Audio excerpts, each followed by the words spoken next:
Doctor APJ जनकल्याण charitable trust Khallikote द्वारा कविता पाठोत्सव Brahmapur church Padiyar Brahmapur वाणिज्य मेला अनुकूल खलिकोटर अब्दुल कलाम चैरिटेबल ट्रस्ट सभापति श्री पूर्णचंद्र बेहेरा अध्यक्षत एक कविता आसर अनुष्ठित हो जाइछि। कवि कंठशिल्पी श्री बी सत्यम आचारी आरंभिक भजन परिवेशन करथिबा बेले मुख्य अतिथि भाव कवि तथा समाजसेवी इंजीनियर प्रभात कुमार षडंगी यह सभारे जोगदे प्रदीप प्रज्वलन करी आनुष्ठानिक भाव उद्घाटन करथिले।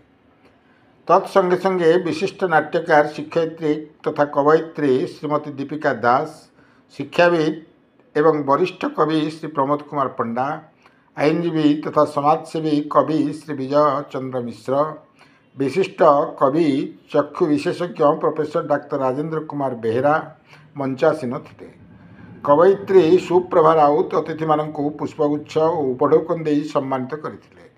अध्यापिका तथा वरिष्ठ कवयित्री श्रीमती ज्योत्स्नाराणी प्रधान संयोजन बहु कवि एवं कवयित्री जोगदे निज निजर सोच रचित कविता आवृत्ति करथिबा बेले वरिष्ठ शिक्षयित्री तथा कवि श्रीमती सरोजबाला पट्टनायक सभा शेष में धन्यवाद अर्पण करथिले।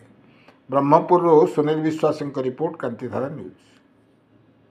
तरुणी को पचाराना कूल ना खात तार काम्य कौन से खोजुए उपकूलर अणुनिश्वासी निर्जन पवन ना महासागर अंतस्थ मायापुरी रे छोट एक बाली स्तूप जहाँ जहाँ क्षणिक परिराइजर भोग्य भृगुणीर दशा भोगी नीरवी जाए से समर्पी समय को दिए तार तमाम भाग्य और भवितव्य बुझी जाए। नीरवता जेतेबेले अभिव्यक्ति हुए नीरवता जेतेबेले अभिव्यक्ति हुए अन्य कहीं कोलाहल नुहे बरम दूर दूर जाए अरुणातीत हुए केवल ताहार ही प्रतिध्वनि केवल ताहार ही प्रतिध्वनि। धन्यवाद। मंच को आसिया निमंत्रण करछि दयाकर आपण जति शीघ्र आसिबे।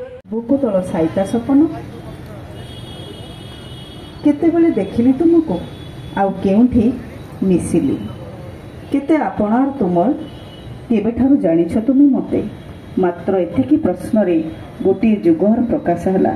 फूल माने नुआ कथा कहिले पत्रु पानी झरी गला एवं केते निस्व और केते काकुस्थ ए हृदय जागुरी धरुथला।